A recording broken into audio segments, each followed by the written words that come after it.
Hello friend, welcome back to my channel Dalia's cooking world. Welcome back to another new video.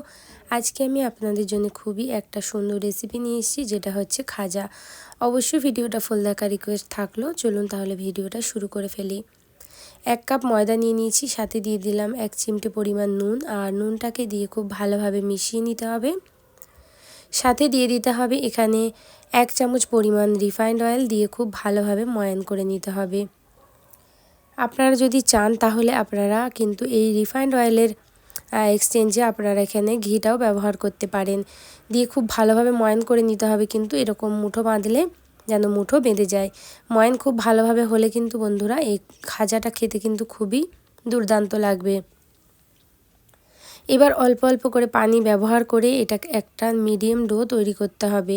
খুব বেশি soft করলে চলবে না, আর খুব বেশি হার্ড করলেও চলবে না। মিডিয়াম ডো করতে হবে, যাতে মিডিয়াম হার্ড থাকে। যতটা হার্ড থাকবে তাহলে কিন্তু সুন্দর এটা খাজাগুলো তৈরি হবে।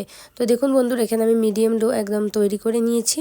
চলুন তাহলে এটাকে রেস্টে রেখে দিচ্ছি। যতক্ষণ এর চাশনিটা তৈরি না হচ্ছে ততক্ষণ পর্যন্ত এটাকে আমি সাইডে রেখে দেব। তো চলে যাচ্ছি নেক্সট প্রসেসে, এই চাশনি তৈরি করার প্রসেসে। একটা এখানে আমি ছোট পাতিলা নিয়ে নিয়েছি, তার মধ্যে দিয়ে দিলাম 1 কাপ পরিমাণ চিনি আর 4টে এলাচ, যার মুখ ফাটিয়ে নিয়ে নিয়েছি। এলাচ দিলে চাশনিটা একটা খুব ভালো সুগন্ধ আসে।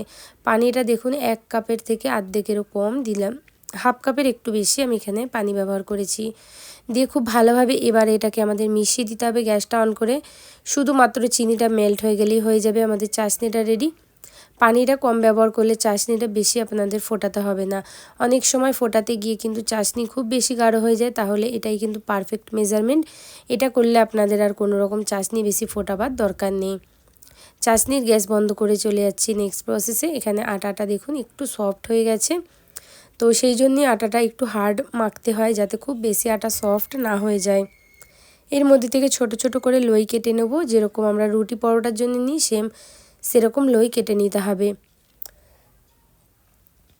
লইগুলো এখানে সব রেডি হয়ে গেছে দেখতে পাচ্ছেন। এবার আমাদেরকে গোল করে যেরকম নর্মাল রুটি আমরা বেলে নিই সেরকম আমাদেরকে কিন্তু রুটি বেলে নিতে হবে। তো এর মধ্যে এবার আমি অল্প অল্প করে আটা দিয়ে দেবো। আটা দিয়ে কিন্তু একটা সুন্দর এখানে আমাদের গোল রুটি বেলে নিতে হবে। রুটিটা খুব বেশি পাতলা করলেও চলবে না, আর রুটিটাকে খুব বেশি মোটা করলেও কিন্তু চলবে না। মিডিয়াম আপনাদের রুটিটাকে তৈরি করে নিতে হবে।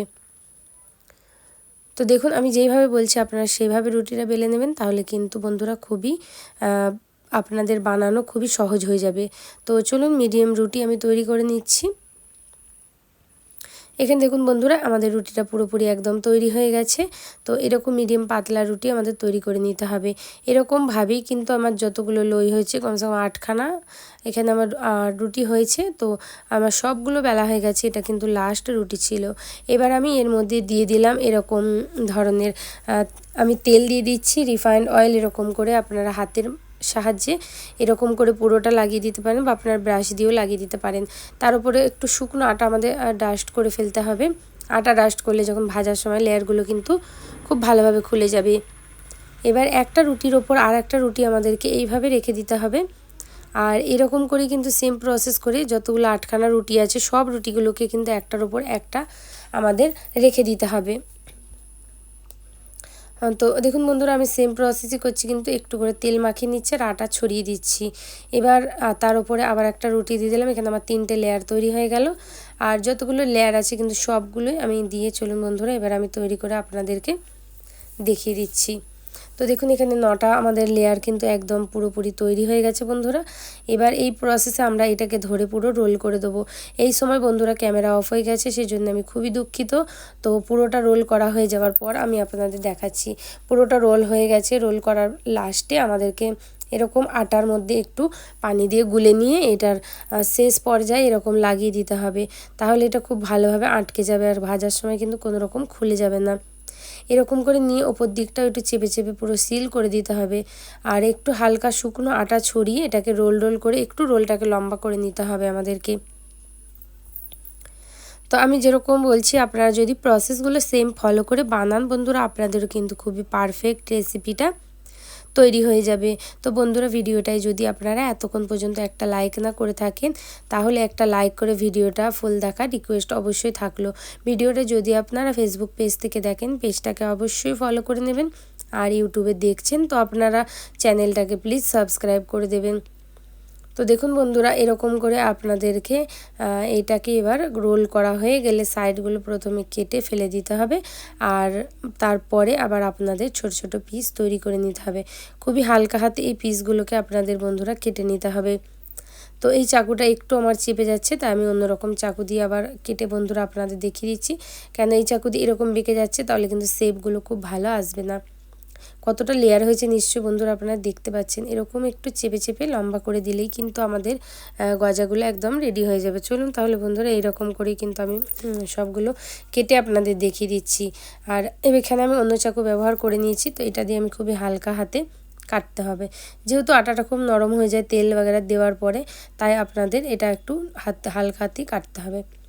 দিয়ে এরকম করে দু সাইডটা আপনাদের চেপে চেপে একটু ছুঁচলো তৈরি করে নিলেই কিন্তু গজাগুলো মোটামুটি বা খাজাগুলো আপনাদের একদম রেডি হয়ে যাবে। কতটা লেয়ার হয়েছে নিশ্চয়ই বন্ধুরা আপনারা দেখতে পাচ্ছেন। এরকম করে চলুন তাহলে সবগুলো খাজার আমি শেপ তৈরি করে নিচ্ছি। দেখুন কত সুন্দর লেয়ার উঠেছে।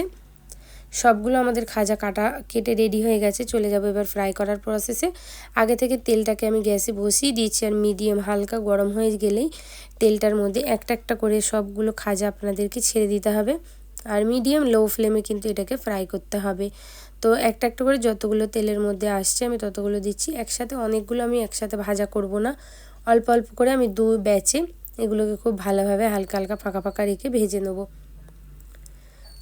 দেখুন বন্ধুরা, এখানে আমি এরকম করে ভেজে ভেজে তুলে নেবো। আর যখন দেখবেন বন্ধুরা এটা একদিক থেকে হালকা হয়ে এসছে, আর এটা কিন্তু অটোমেটিক দেখবেন ওপর দিকে চলে আসছে, তখন আপনাদেরকে এটাকে উল্টে পাল্টে একটু ভাজা করে নিতে হবে।